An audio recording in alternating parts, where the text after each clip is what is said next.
नमस्कार, आपले सर्वांचे कोल्हापुरी तडकामध्ये स्वागत आहे। मटरी कशी करायची हे बघणार आहोत।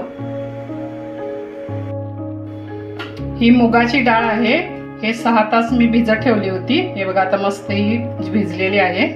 आता ही मिक्सरला बारीक करून घेऊया।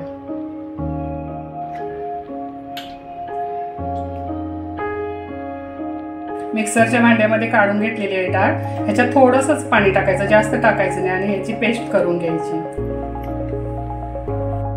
हे बघा, हे मिक्सरला मी बारीक करून घेतलेलं आहे। हे असं करायचं बारीक।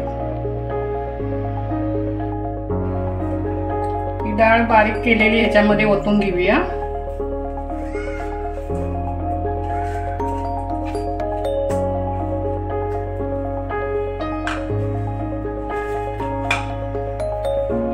ह्याच्यामध्ये मैदा टाकून घेऊया। डाळ 1 वाटी आहे तर मैदा पण 1 वाटी घ्यायचा आणि थोडं थोडं टाकूनच हे मिक्स करायचं।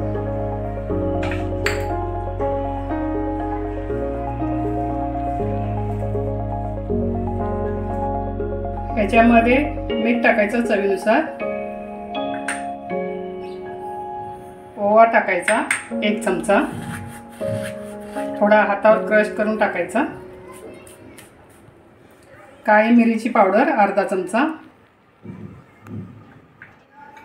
आणि कसुरी मेथी 1 चमचा। हे पण हातावर थोडंसं सोडून टाकायची। मोहन टाकायचं 2 चमचे। आता हे मळून घ्यायचं सगळं मिक्स करून।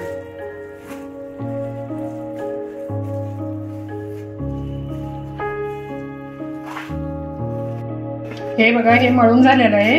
या डाळीमध्ये मला 2.5 वाटी मैदा लागलेला आहे। हे असं घट्ट मळायचं। आता हे 5 मिनिटं असं ठेवून देऊया। साठा बनवण्यासाठी 3 चमचे तूप घेतलेलं आहे। त्याच्यामध्ये आता कॉर्नफ्लॉवर घालूया 3 चमचे।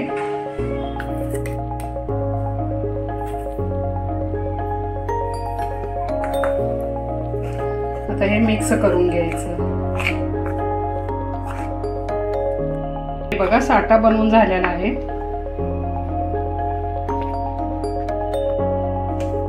चार ते 5 मिनिटं झालेले आहेत। हे आता थोडंसं मळून घ्यायचं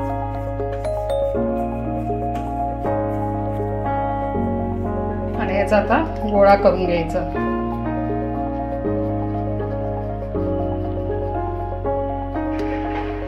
असा गोळा करून घ्यायचा। याला थोडा मैदा लावलेला आहे। आता हे लाटून घेऊया।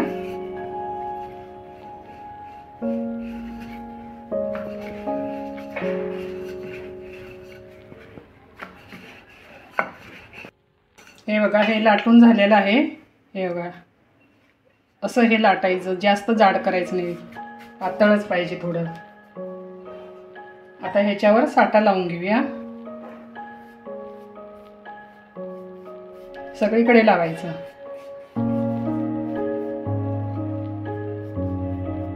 ह्याच्यावर थोडासा मैदा असा वरून टाकायचा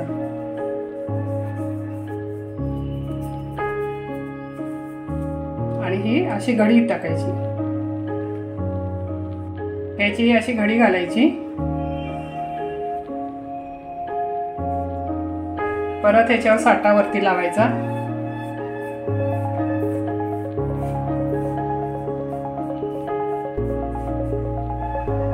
परत थोडा मैदा टाकायचा।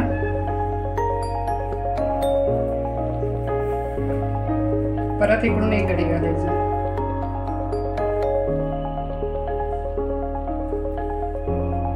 ह्याच्यावर परत साठा लावून घ्यायचा।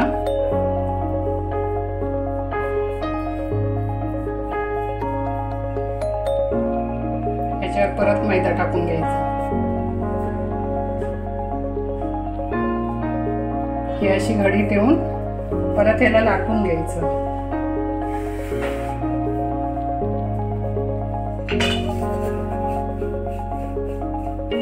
वरचेवर लाटायचं, जास्त दाब द्यायचा नाही। हे बघा, हे अशी लांबच लाटायची। याला परत साठा थोडा लावून घ्यायचा सगळीकडे।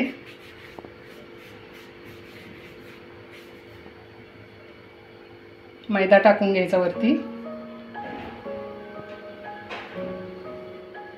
ही अशी घडी घालायची.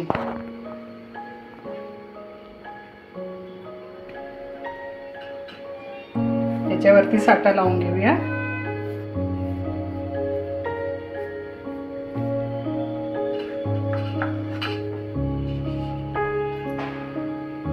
मैदा वरती टाकायचा. परत ही अशी घडी घालायची.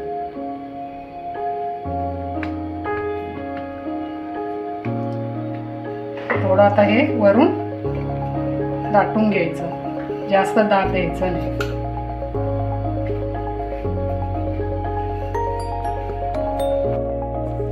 हे बघा लाटून झालेलं आहे. आता हे कट करून घ्यायचं. हे साईडचं काढायचं आणि अर्ध्या इंचावर हे कट करून घ्यायचं. बघा कट करून झालेलं आहे. त्याला बघा लेयर्स किती छान दिसतात. बाकीच्याही अशाच करून घेऊया. हे बघा सर्व आता हे कट करून झालेले आहेत. आता हे फ्राय करून घेऊया. तेल गरम झालेलं आहे. त्याच्यामध्ये आता टाकून घेऊया.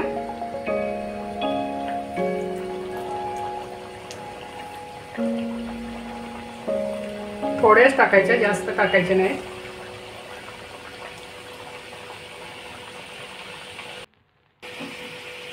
हे असे हलवून घ्यायच्या.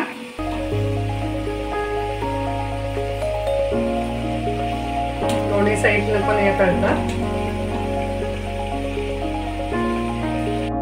हे तळून झालेले आहेत. आता काढून घेऊया.